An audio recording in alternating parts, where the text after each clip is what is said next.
Saturday had a taste, it would taste like this. This is life. Okay, let's sit down and have a little chat. Also, these nails, can we take a moment for them? These are the nails that you're gonna be enduring during this video. Who knows, maybe this will be in fashion in a few years. You never know.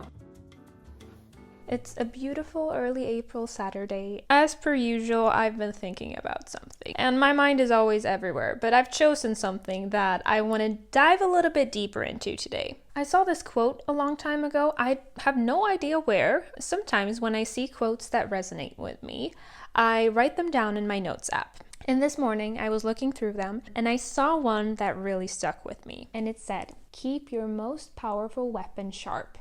Your way of being in this world." It is really a weapon because it's such a big part of what it is that you have to offer in this world.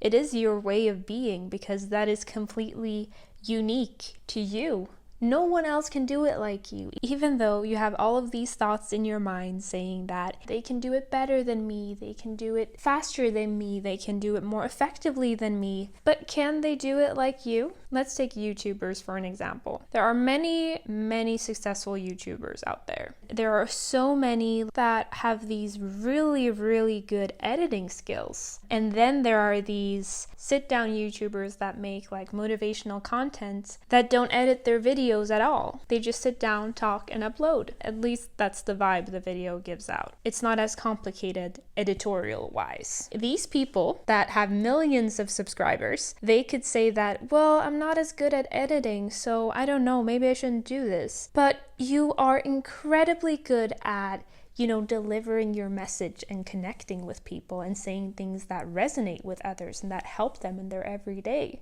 So why would your editing skills stop you? Your weapon is how you speak. And maybe the more edit savvy people, their most powerful weapon is their editing skills.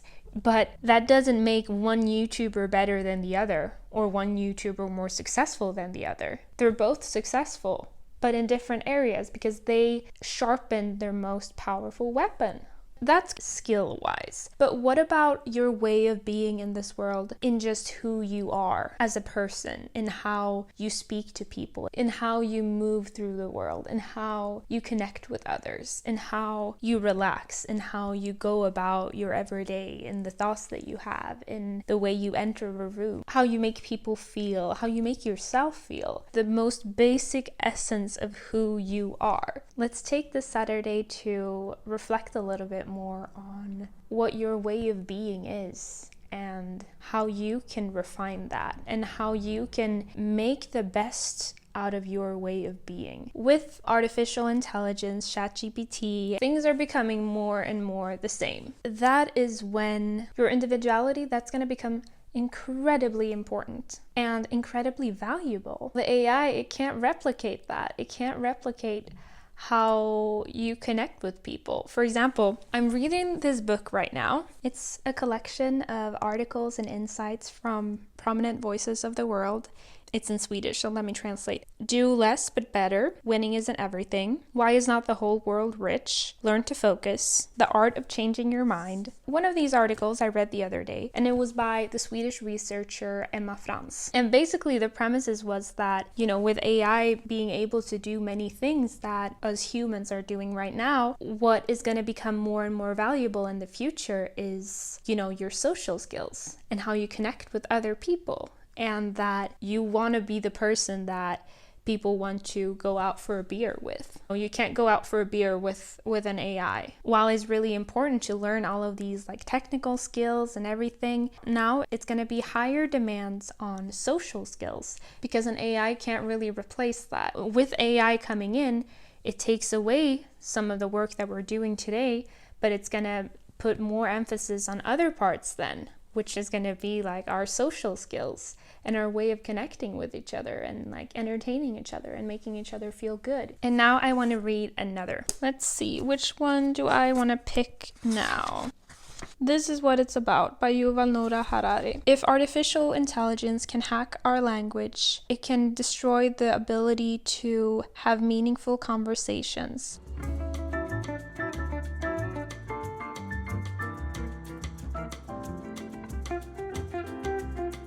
So I want to read a passage for you. Democracy is conversation, and conversation is dependent on the language. When AI is hacking our language, it can destroy our ability to have meaningful conversation and through that destroy democracy. AI is becoming really good at, distorting our language. We've been talking for a long time about the attention economy, where, people's attention, that's something really valuable, and that's something that companies are paying a lot of money for. That's why ads and the influencing industry as a whole is such a huge one. We're paying a lot of attention to social media. That's where we put so much of our daily attention to, because it's basically entertaining us, designed to keep our attention for as long as possible, creating some kind of connection and intimacy to others.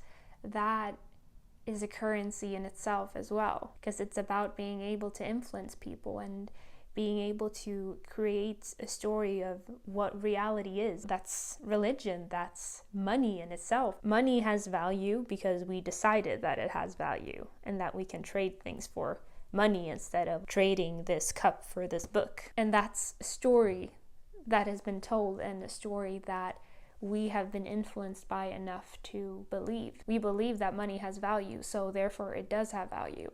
So when AI becomes really good at telling stories and also putting stories into different perspectives, altering stories, when it's used for those types of purposes, then that's where democracy is in danger.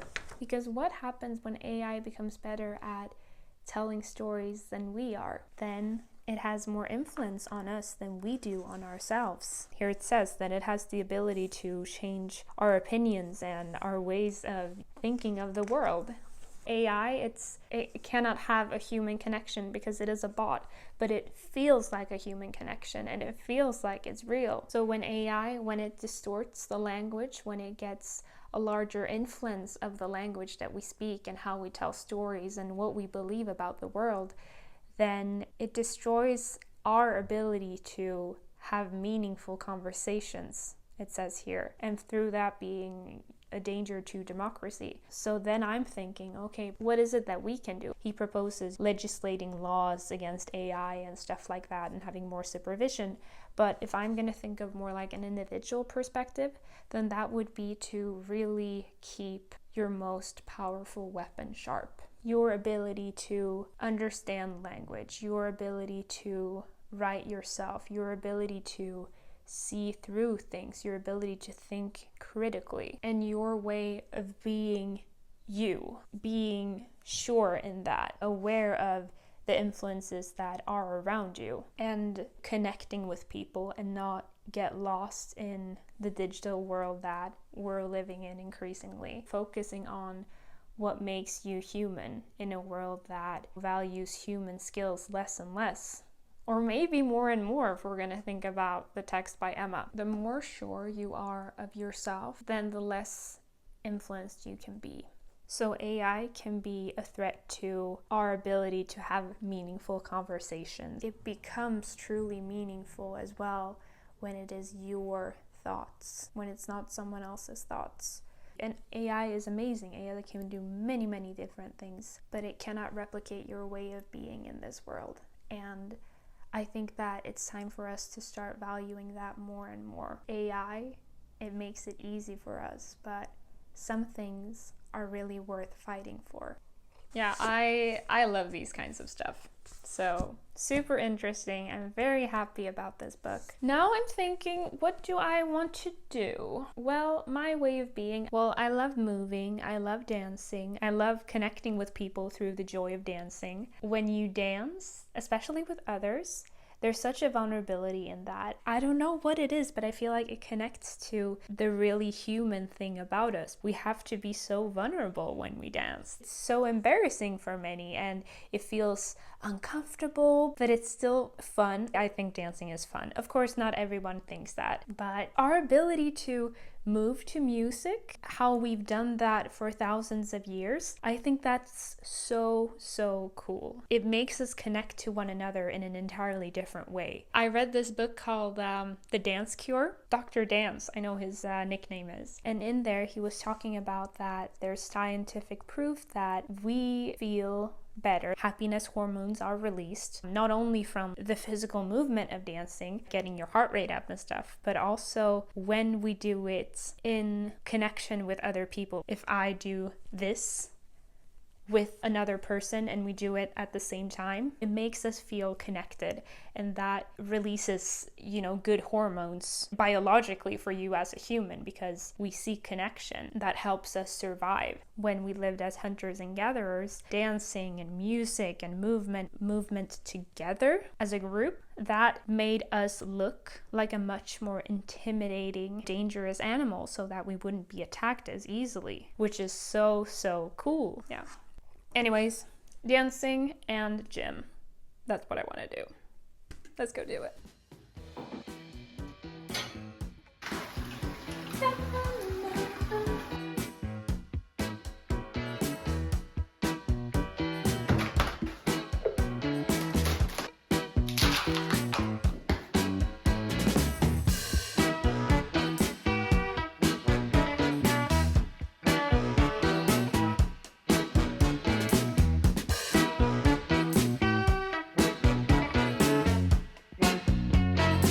Okay, if this is not blended right now, then I don't know what will be.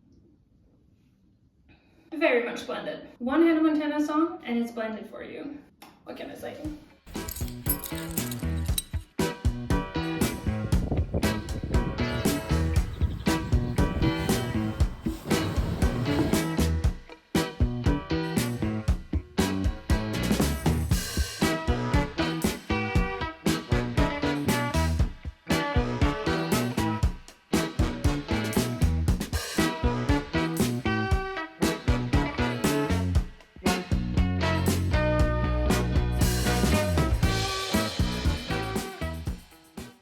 To enjoy the last strings of sunlight before it goes down. I kept thinking about the digital revolution and everything. It got me thinking. Sometimes I'm like, but why am I doing this? This is hard. I'm not seeing results. So I was working out. When you work out, of course it's fun to do, but you also do it for some kind of result, whether that's being more healthy, whether that's a physical goal, feeling better in your everyday life. It got me thinking well, what if it was just handed to me on a plate? Then I wouldn't value it as much. We value the things that we've worked hard towards, that we've had to put in effort to gain, or things that we've cared for very much. Close relationships, that degree, getting to a place in life that you're really proud of. You take pride in the journey. With a robot, you can just program it. I'm saying that as someone who has no idea how robots work or programming. Human relations, they're not as simple. It takes chemistry and working together, and your way of being in this world, that has been crafted from the very day that you were born, from the very day that you were created. So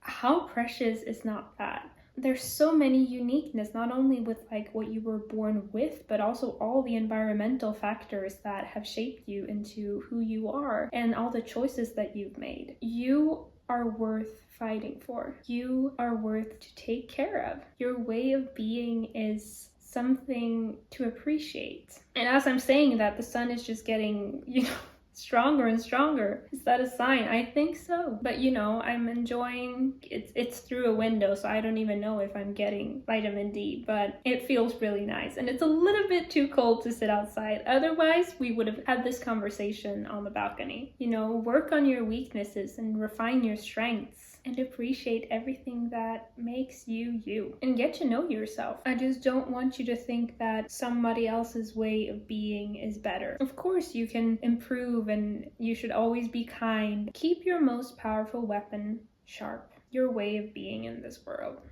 instead of confining to what it is that you see that others are, because we're all kind of molding into becoming one and the same. And with all of these trends that come and go, that girl trend, the soft girl life, all of these trends that you should follow or that will make your life better, pick and choose what it is that resonates with you, but you're never gonna fit into one of those molds unless you created it yourself. Isn't that beautiful? In a world where AI is being used more and more and we're seeing like content becoming more and more generic, you can take a step out of that and try to come back to you. Come back to trusting in your abilities, trusting that I am capable. My way of being, my way of thinking, my way of showing up, it's good. Maybe it's not AI, but it is my perspective.